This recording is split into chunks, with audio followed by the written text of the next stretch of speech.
Bonsoir, monsieur, dames. Bienvenue dans cette édition de 21h sur la télévision Boferré. Une édition que nous ne saurons débiter sans une pensée positive dirigée vers la prison civile de Niamey, où notre frère et ami Baba Alpha va passer sa 49e nuit en détention préventive. Baba Alpha, à Boferré Télévision, jamais nous ne t'oublierons. L'Alliance pour la paix et la République en abrégé APR menée par le MNSD Nassara de Seyni Oumarou au bord de l'implosion. En effet, certains partis politiques qui composent donc cette alliance annoncent clairement leur départ. Entre autres raisons évoquées, la mise à l'écart de ces partis dans le partage de la part de gâteau qui revient à l'APR. On fait le point avec Sédeko Harouna. Serait-ce le début de la fin de l'APR, ce regroupement de 11 partis politiques créé il y a plus de 6 mois au lendemain de la main tendue du président Issoufou et tiré par le MNSD Nassara qui en est d'ailleurs la locomotive. Au moins 2 partis de l'APR se prononcent clairement avoir quitté la barque du pouvoir. Le PDP Anour de Abdelkarim Wakasso et l'ADP Zumunchi de M. Issoufou Bachar. L'ancien diplomate, président de l'ADP Zumunchi, pointe du doigt la grande inertie qui plombe le mouvement. Il dénonce surtout le jeu trouble du MNSD Nassara, quoique leader du groupe, en s'accaparant de la quasi-totalité des postes de responsabilité accordés à l'APR. S'il s'estime être lésé dans le partage, Issoufou Bachar indique cependant que telle n'est pas pour autant la vraie raison de leur départ. À en croire l'ancien diplomate, il travaille sur un projet politique pour préparer l'alternance à l'an 2021, une perspective dans laquelle le MNSD Nassara n'a aucune place. Nous avons constaté que c'est vraiment un fantôme. Ça fait plus de 6 mois qu'on l'a créé. Nous n'avons pas encore tenu une seule réunion officielle pour mettre le bureau en place. Officiellement, on n'a jamais préparé une déclaration. On n'a jamais tenu une réunion pour préparer une déclaration. Et pourtant, on a entendu plusieurs fois la déclaration de l'APR. Les deux, nous avons compris que c'est seulement un cadre pour permettre à certaines familles d'aller à l'abreuvoir. Parce qu'il y en a qui profitent parfaitement de cela sur le plan pécunier. Il faut que nous rencontrons des Nigériens avec qui on va réfléchir pour l'avenir du Niger, et pour l'avenir de nos partis, et pour l'avenir de tout le monde. Parce que le Niger est engouffré, et la lutte devient beaucoup plus dure en Afrique et dans le monde. Et nous avons visé un certain nombre de partis, nous avons dit, mais peut-être approcher ces partis pour discuter. Donc, à l'heure actuelle où je vous parle, nous n'avons signé aucun papier avec aucun parti. Nous n'avons tenu aucune réunion avec aucun parti. Depuis que le MNSD Nassara s'est arrimé au train de la Renaissance, quelques temps seulement après que le chef de file de l'opposition qu'il était auparavant avait vertement critiqué et vilipendé le président Issoufou et ses actions, traitant même son régime de satanique, Seyni Oumarou s'est muré dans un silence assourdissant au point où certains de ses alliés ont commencé à se douter du bien fondé de cette alliance qui, selon eux, ne sert en réalité qu'une seule famille politique. À en croire Issoufou Bachar, le MNSD Nassara est mal géré et ne constitue plus aujourd'hui une alternative politique crédible pour l'avenir. À l'allure où l'APR va, et particulièrement le parti qui la préside, le MNSD, nous nous rendons compte que non, ça n'ira pas. Je n'ai pas à critiquer ce parti. Moi, je fais partie des fondateurs du MNSD en mai 1989, mais il est très mal géré. Je n'ai pas à le critiquer ici. Vous, journalistes, vous le savez mieux que moi. Mais l'allure où ce parti est géré aujourd'hui, en 2021, c'est la catastrophe. Il n'y a aucune réflexion par rapport à 2021. C'est mal géré. À l'Assemblée, ils ne s'entendent pas. Et j'ai jamais vu un parti qui peut faire 6 mois, 7 mois sans tenir de réunion de bureau. Nous tenons tous les dimanches. On est un petit parti, mais tous les dimanches on se réunit. Le président peut faire plus de 6 mois sans se réunir. Et j'ai appris aussi qu'au niveau de la grande direction, entre la présidence et le vice-président, j'ai appris, je ne suis pas sûr, que ça ne va pas. Et en tout cas, à l'allure où ça va, où nous voyons les choses, vraiment le MSD va vers sa tombe. En effet, plus d'un semestre après avoir investi les vertes prairies de la Renaissance, celui que certains appellent affectueusement le grand baobab s'est incroyablement tu à un moment où tous les signaux sont au rouge dans notre pays. Grève perlée des enseignants et élèves, chômage, précarité financière, crise alimentaire, pour ne citer que cela. Le MNSD Nassara, seul bénéficiaire de cet état de déliquescence, est en train de faire le jeu du pouvoir au détriment du pays. Pour Issoufou Bachar, aucune structure politique digne du nom ne peut et ne doit composer avec une telle forfaiture. On va quitter la période où il n'y a vraiment rien. Pas comme disent les gens, qui vivent. Qu'est-ce qu'on peut avoir? Qu'est-ce qu'on peut avoir? Ouais, ouais. Si on avait donné quelque chose, on n'aurait pas refusé. Mais on n'a jamais demandé quoi que ce soit. Et si on a eu à demander un seul poste ou un franc à qui que ce soit, je l'autorise à le dire publiquement à la télé. L'OMSD, elle est à la mouvance, la vraie raison.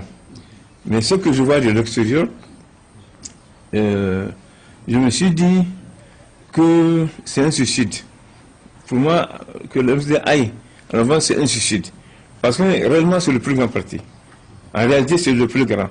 Mais ces dirigeants l'ont mal géré et aux élections et partout. L'ADP Zumunchi et le PDP Anour, aujourd'hui, à qui le tour demain, pourra-t-on se demander? Une chose est sûre, pour Issoufou Bachar, les partis de l'APR qui ne disent rien, c'est peut-être par principe, mais ce n'est pas parce qu'ils sont mieux lotis et bien traités. L'ancien ambassadeur dit travailler à un projet qui va recomposer le paysage politique en mettant au devant de la scène les partis qui ont un programme et des leaders susceptibles de faire bouger les lignes au Niger.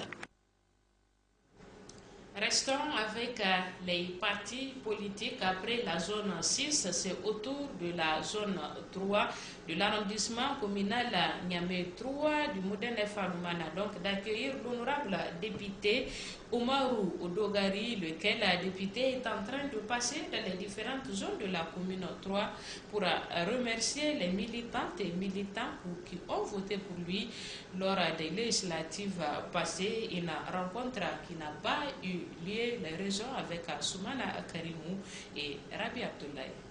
Sa libération de prison, l'honorable député Oumarou Dogari a entrepris une tournée dans les différentes zones de la commune 3 pour remercier les militantes et les militants de ces localités pour avoir voté pour lui aux législatives pendant qu'il était encore en prison. Cette tournée qu'il a débutée dans la commune 3, sa commune l'a d'abord conduit dans la zone 5, puis la zone 1, la zone 7, la zone 6 et aujourd'hui la zone 3. Une zone qui malheureusement n'a pas pu accueillir son président comme convenu. Parce que, explique le coordinateur de la zone 3, Moussa Abdou, les militants ont pris panique suite à des pneus qui brûlent non loin de la manifestation de Lumana. Comme vous avez eu à le constater, nous avons voulu organiser une fête pour accueillir et dire Barka, notre leader, l'honorable Omar Dogari, qui a été libéré récemment de prison. Malheureusement, compte tenu du mot d'ordre du RDD, ou je ne sais pas, FRDDR, voilà, il y a eu des perturbations. Pour Mariam Gambo, responsable de la zone 3, ce n'est que partie remise. La même manifestation à l'endroit de Dogari aura lieu dans les jours à venir. Ce jour-là, toutes les femmes de la zone 3 lui manifesteront leur joie de le revoir parmi elles. Cadre de la tournée quand même entrepris par le président de la coordination communale Niamey 3 afin de remercier les militants qui ont voté pour lui pour faire de lui un député à son absence pendant qu'il était en prison. Donc nous avons organisé au sein de la coordination zone 3 cette activité qui a vraiment démontré que ce serait une très bonne réussite. Ne serait-ce là le mot d'ordre du FRDDR. Nous faisons partie du FRDDR sans problème. on sursoit sur ce qu'on avait prévu de faire et on reporte à un autre jour. Il n'y a pas de problème pour ça, on se reverra prochainement et ça sera dans quelques jours, Inch'Allah. La coordination de la zone 3, qui comprend 10 comités de base, avec à sa tête Moussa Abdou, a voulu, à travers cette cérémonie de bienvenue à l'endroit de l'honorable député Oumar Dogori, lui montrer toute sa joie de le revoir en chair et en os parmi eux. Parlons de toute autre chose à présent. La délégation de la communauté portière de Lomé qui séjourne à Niamey pour une rencontre d'échange et de travail avec les opérateurs économiques de notre pays a reçu au CNUT aujourd'hui les syndicalistes des syndicats des transporteurs avec qui ils ont échangé en long et en large dans la salle de réunion du CNUT. On retrouve Soumana Akarimou et Rabi Abdoulaye pour le point. Après les opérateurs économiques du Niger, la communauté portière de Lomé s'est tournée du côté de ses autres partenaires que sont les transporteurs des marchandises et routiers du Niger à travers leurs différents syndicats. En présence des responsables du port autonome de Lomé, les syndicalistes ont tour à tour exposé leurs préoccupations. Le directeur général du port autonome de Lomé, qui les a tous écoutés, a pris la parole pour répondre à leurs questions. Quand on vit dans beaucoup d'espaces et qu'on va ailleurs, on a l'impression qu'on peut toujours disposer des mêmes espaces. Alors que, voilà, le Togo c'est un petit pays, c'est un petit couloir, et surtout Lomé, la capitale, il n'y a vraiment pas beaucoup de place. Et cela, ce qui vous préoccupe, transporteurs routiers, c'est la même chose pour les bus. Les bus sont un peu éparpillés à gauche à droite dans la ville de Lomé. Aujourd'hui, en tant que maire, je suis en train de demander qu'on ferme certains parcs. Ah oui, de bus, hein, je parle de bus. Parce que quelqu'un a fait allusion à ça. Il y a le chef de division transport routier qui est là, peut en parler. Auparavant, c'est la directrice du CNUT, Mme Daoura Kafou Adizatou, qui s'est adressée aux syndicalistes en les invitant à discuter, mais de façon objective avec leurs partenaires du port autonome de Lomé. Elle les a également incités à ne pas avoir une langue de bois quant à l'exposition de leurs préoccupations.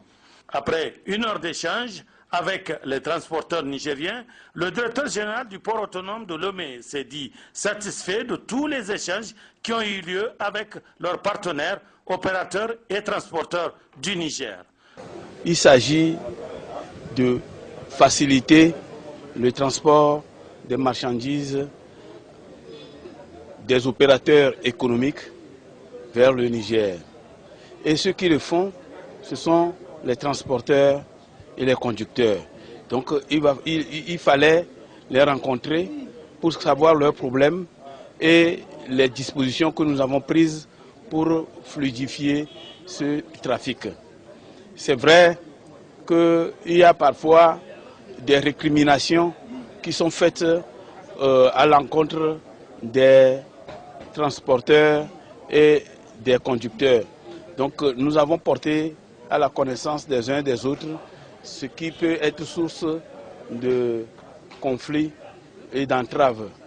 Et nous avons, au cours des échanges, eu de très bons échanges, de très bonnes discussions, et nous espérons que tout ce qui est comme problème va être aplani. Cette satisfaction est réciproque. Les syndicalistes, de leur côté, n'ont pas caché leur satisfaction. Pour eux, le port autonome de Lomé est d'ailleurs le port qui leur a toujours facilité les transactions. Le port autonome de Lomé est venu nous voir. Ça, c'est une fierté d'abord pour nous. Et on était très contents parce que le Togo est un ami du Niger de longue date. Et en tant que transporteur et syndicat de transporteurs de marchandises, nous connaissons le Togo mieux que tous les ports. Donc vraiment, on a discuté sur beaucoup de choses. Parce que, sans savoir, au niveau du port, il y a beaucoup d'améliorations sur le port de Lomé. Et plus précisément, il n'y a plus de tracasseries sur le corridor du Togo. Et voilà. Et en plus, Et ils nous ont apprécié une fois, comme d'habitude, de renforcer nos liens de travail avec le port de Lomé. Et c'est sur ça qu'on a beaucoup discuté. Et je vous informe aussi qu'il n'y a pas assez de problèmes entre le Togo et le Niger. Après la rencontre, le président du syndicat des transporteurs des marchandises du Niger a invité toute la délégation du port autonome de Lomé à leur traditionnelle collation chaque fois qu'elle est présente dans notre pays. Un compte rendu donc de Soumana Karimou sur les images de Rabi Abdoulaye. Un atelier de formation au profit des inspecteurs pédagogiques et autres cadres du ministère de l'enseignement secondaire a débuté aujourd'hui. Un atelier de 3 jours qui porte sur la méthodologie des techniques d'enquête et traitement des données sur l'évaluation des acquis scolaires. Le compte rendu de Youssouf Haïdara et Rabiou Labo. Trouver une solution aux problèmes qui bloquent le système éducatif au Niger, c'est le mobile de cet atelier de formation à l'endroit des cadres du ministère des enseignements secondaires et les inspecteurs pédagogiques sur les enquêtes et traitement des informations sur l'évaluation des acquis scolaires. En effet, l'évaluation des acquis scolaires de nos élèves est un processus et un moyen pour nous d'identifier les multiples difficultés d'apprentissage auxquelles nos élèves sont confrontés. Ces difficultés, une fois identifiées, seront évaluées en vue de trouver les solutions idoines. Cette formation est la suite d'un processus déjà enclenché par les autorités dans le but d'améliorer la qualité des enseignements et apprentissages. Chers encadreurs, à l'occasion du présent atelier, vous allez poursuivre le dit processus en vous familiarisant avec la méthodologie d'enquête et les techniques de traitement de données, toutes choses qui nous conduiront à l'amélioration de la qualité des enseignements-apprentissages, tant prônés par son Excellence Issoufou Mahamadou, Président de la République, chef de l'État. Je sais que je peux compter sur vous, parce que vous n'êtes pas à vos premières armes. Cet atelier de formation sur la méthodologie d'enquête et les techniques de données au bénéfice des inspecteurs pédagogiques et les cadres du ministère des enseignements secondaires durera 72 heures, des jours durant lesquels les participants seront outillés afin de procéder à une évaluation des acquis scolaires. Rendons-nous à présent dans la région de Tawa, à Madawa précisément, où le projet de gestion des risques de catastrophes et de développement urbain PGRCDI apporte son soutien aux populations de la dite localité frappées par le changement climatique. Le don est composé de semences améliorées. Le compte rendu de notre confrère de la télévision Dunia à Tawa, Asmana Amadou.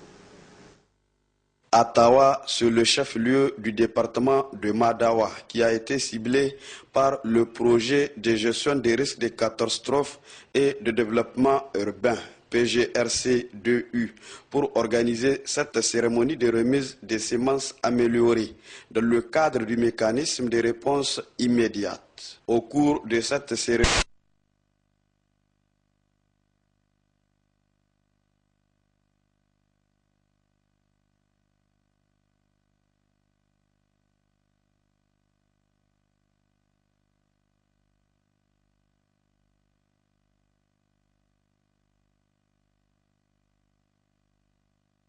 des cantons ont tour à tour pris la parole pour remercier le gouvernement et le projet PGRC2U pour cette assistance aux ménages en situation de précarité imposée par les aléas climatique. Une enveloppe de 106 millions de dollars obtenue de la Banque mondiale et du Fonds pour les pays les moins avancés pour financer le projet de gestion des risques de catastrophes et de développement urbain, témoigne le coordinateur du PGRC2U en soulignant les objectifs et les différentes composantes du projet. Ce projet a pour objectif de développement d'améliorer la résilience de nos populations face aux risques naturels grâce à un certain nombre d'interventions liées à la maîtrise des inondations sur des sites ciblés et au renforcement des capacités des structures nationales à répondre rapidement et efficacement en situation de crise ou d'urgence. Dans la région de Tawa, les inondations assez récurrentes sont accentuées du fait que la région regorge de plateaux et de vallées qui, sous l'effet de fortes pluies, font drainer d'importantes quantités d'eau de ruissellement qui débordent soit dans les champs ou dans les villes où elles commettent d'énormes dégâts. À cela s'ajoutent les problèmes d'assainissement dans les villes qui, suite aux pluies importantes ou régulières, deviennent vulnérables en l'absence d'ouvrages d'assainissement et d'évacuation des eaux de ruissellement. Adamou Massaoudou Solé revient sur les résultats des missions de ciblage des activités à financer en vue de réparer le plan en œuvre des mesures d'urgence pour appuyer les populations victimes des inondations de l'année 2016. Les besoins sont résumés en 4 axes principaux. Au sortir de ces missions, les besoins exprimés par les populations de la région de Tawa ont été sériés en 4 axes principaux pour un montant de 2 831 11 520 francs répartis comme suit. Le volet agricole pour un montant de 1 527 808 000 francs CFA avec l'achat des motopompes solaires, les semences améliorées, la réhabilitation et le fonçage des puits maraîchers, l'installation des réseaux californiens ainsi que les choux et charrettes asines. Le volet élevage pour un montant de 343 168 960 francs, dont l'appui portera sur la reconstruction du gros cheptel et du petit, l'achat des vaccins et autres produits vétérinaires. La protection des terres pour un montant de 600 millions de francs CFA à travers la réalisation des activités de réhabilitation des bassins versants et le volet hydraulique pour un montant de 161 79 360 francs CFA. Des semences améliorées destinées aux ménages victimes des inondations. Le gouverneur de la région de Tawa, dans son allocution, demande aux bénéficiaires de faire bon usage. J'exhorte tous les responsables à tous les niveaux à une gestion rigoureuse de ces semences afin qu'elles soient mises en cette période d'installation de la campagne agricole 2017 à la disposition laborieuse population victime des inondations de 2016. La visite guidée des stocks, des variétés de semences améliorées, Nébé, Arachide, Mil et bien d'autres dans les locaux de l'OPVN de Madawa a marqué la fin de cette cérémonie. Retour à Niamey où les sociétés Laban Niger et Safi ont organisé aujourd'hui une journée porte ouverte. L'objectif est de faire découvrir à la presse les conditions de transformation et de production du jus Safi et du lait Laban. L'équipe de Bonferré est composée de Boubacar Amadou et Mohamedou Djouli. Ils étaient plusieurs dizaines de journalistes et représentants des organes de presse à effectuer cette visite aux sociétés Laban Niger et Safi. À travers cette journée porte ouverte à la presse, les deux sociétés veulent faire découvrir leur matériel de transformation et de production du lait Laban et des jus Safi. Première étape de cette visite, la société Laban Niger. L'unité de traitement de l'eau au remplissage des sachets en passant par l'unité de nettoyage, celle de transformation, l'homogénisateur et les 5 réservoirs de fermentation. Les journalistes ont reçu d'amples explications sur le fonctionnement et l'importance de chaque unité dans la production. La société Laban Niger consomme 1500 litres de lait par jour, soit 4000 sachets. Nous avons jugé utile parce que nous avons initié des journées portes ouvertes avec certaines écoles de la place. Donc nous avons aussi jugé utile qu'en dehors des écoles ici, il y a un partenaire potentiel qui sont les médias aujourd'hui. Donc nous avons jugé utile de vous inviter, de vous faire visiter l'installation du process de production de la société Laba Niger qu'on vient de voir tout à l'heure à travers cette visite guidée. Nous vous souhaitons vraiment la bienvenue et nous allons aussi consolider d'autres liens, Inch'Allah, parce que chaque fois qu'il y a un cérémonial de ce genre, nous préférons rester en contact avec vous afin vraiment de mener tout ce que nous faisons dans les processus, par exemple, de démonstration de nos produits.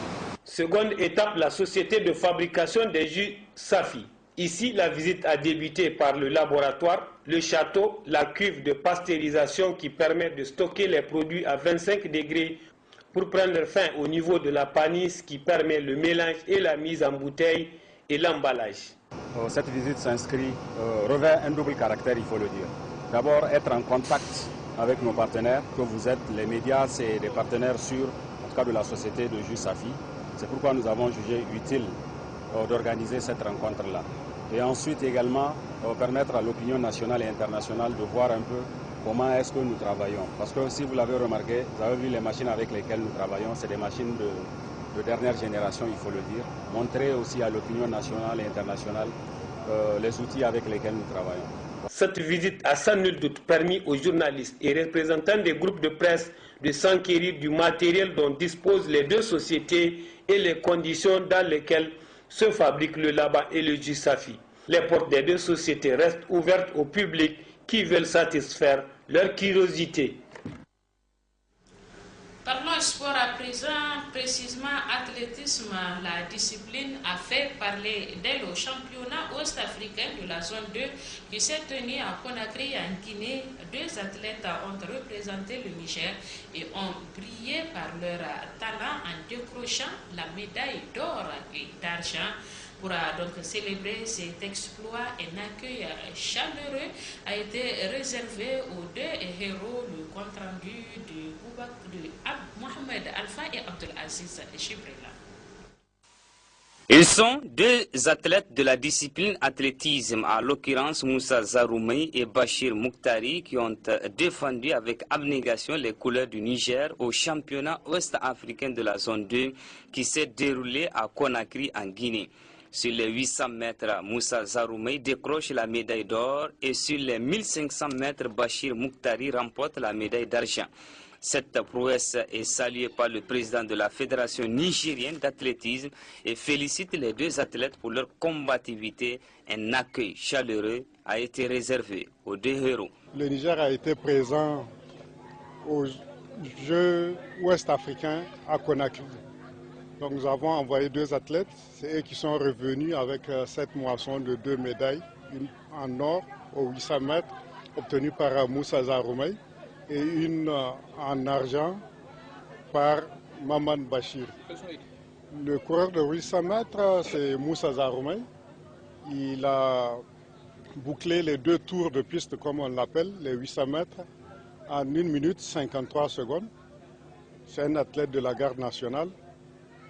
Et le second, c'est Bachir Moutari, sur 1500 mètres, avec un temps de 4 minutes 02 secondes.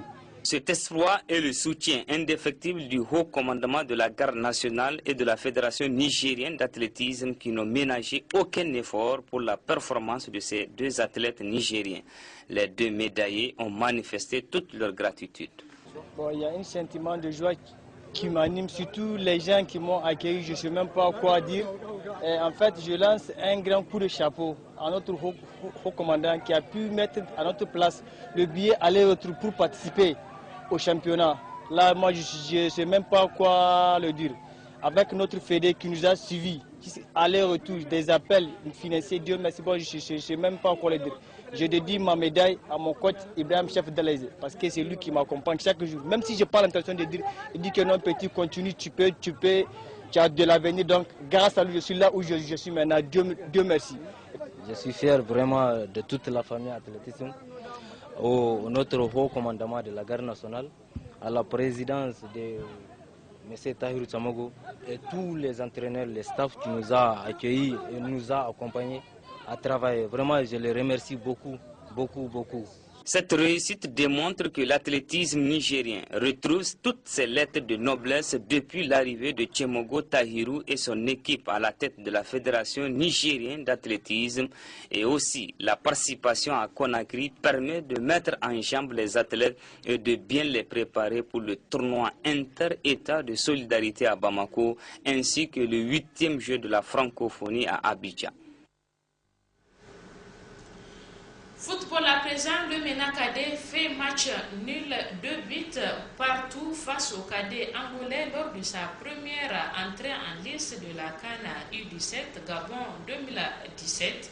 Un match nul qui donne des regrets puisque les cadets étaient bien partis à l'entame de cette rencontre avant de lâcher à la dernière demi-heure du match. Le staff technique promet de corriger les lacunes observé en vue de faire une belle option face aux cadets du Mali. C'est jeudi 18 mai 2017. Les détails de notre envoyé spécial au Gabon, Abdul Aziz Mahamadou. Le MENA Cadet n'a pas pu faire mieux qu'un match nul lors de sa toute première sortie dans cette 12e édition de la Coupe d'Afrique des Nations de la catégorie. Pourtant, les cadets nigériens ont largement dominé l'Angola en première mi-temps avec un doublé de Abdelkarim Tini Sanda à la 30e minute sur penalty et à la 42e minute sur exploit personnel. En seconde partie, les Angolais ont réussi à revenir au score, partageant ainsi les points du match nul. Le Niger aurait dû profiter du match nul 0-8 partout du Mali face à la Tanzanie, mais une fois encore, l'inexpérience des jeunes a parlé. Nous avons fait un match nul. Il faut dire aussi que les deux autres équipes, à savoir le Mali et la Tanzanie aussi, ont fait match nul. Donc il faut, là, les dés sont rejetés. Donc tout le monde, toutes les 4 équipes ont chacune un point. Et maintenant, il faut se battre pour gagner les 2 autres matchs, à savoir contre le Mali et contre la Tanzanie. Ce qui est faisable, parce que ce qu'il faut positiver, c'est que nous arrivons quand même à marquer. Nous avons marqué 2 buts, c'est pas donné. Donc si nous y mettons, en tout cas, nous pouvons marquer aussi contre le Mali et contre la Tanzanie. Le sélectionneur national Soumaïla Tchemogo fera son retour sur le banc des cadets après sa suspension lors du premier match. Malgré le nul, le MENA dispose toujours de ses chances de qualification. Du titre, c'était en 2015. Ce n'est plus les mêmes éléments. Nous également, ce n'est plus la même équipe. Et nous, tout en respectant l'adversaire, nous allons essayer en tout cas de mettre le maximum en tout cas pour gagner ce deuxième match et aborder avec beaucoup de sérénité le 3e match. Est-ce qu'on peut s'attendre à un changement de la physionomie de l'équipe de départ? Bon, là, ça dépendra de l'état de forme, de l'état de santé des joueurs.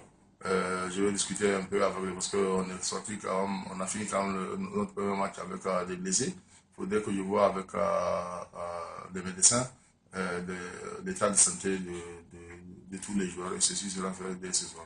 Une victoire contre les Aiglons du Mali, voilà l'issue heureuse pour l'Empereur et ses poulains pour la suite de la compétition. Tout le groupe est conscient de l'enjeu que constitue cette 2e rencontre. Bon, c'est un problème de concentration. Vous étiez sans doute dans les vestiaires. À la mi-temps, les joueurs ils jublaient déjà la victoire. Ce sont des enfants. Ils pensaient que le match était fini. Même sur notre penalty, moi j'avais terriblement peur. J'avais terriblement peur parce qu'au penalty, si vous avez vu, il n'y avait que 3 personnes autour de la surface de réparation. Donc dans leur tête, déjà un penalty, c'est considéré comme un but. Là, gagner 2-0 à la mi-temps, ils pensaient que déjà les carottes étaient cuites pour les Angolais. Malheureusement, ça les a amenés en tout cas à se déconcentrer et à perdre un peu la tactique mise en place. Et je crois qu'ils en ont pris conscience et que maintenant ça fait, comme vous l'avez dit à 2 fois, je crois que maintenant, en tout cas, on va leur remonter les bretelles et puis bon, essayer de jouer essayer en tout cas de les amener au maximum de concentration. MENA Cadets du Niger, les Aiglons du Mali, c'est ce jeudi 18 mai au stade de l'Amitié du Gabon. Cette équipe a plus que jamais besoin de vos prières pour relever le défi et décrocher une qualification pour le prochain mondial. Cela passe par une victoire du Niger contre le Mali ce jeudi au stade de l'Amitié du Gabon. Et c'est la fin de ce journal. Bonne chance au MENA Cadets. Merci à vous d'avoir suivi cette édition. Le programme continue sur vos télévision. Au revoir.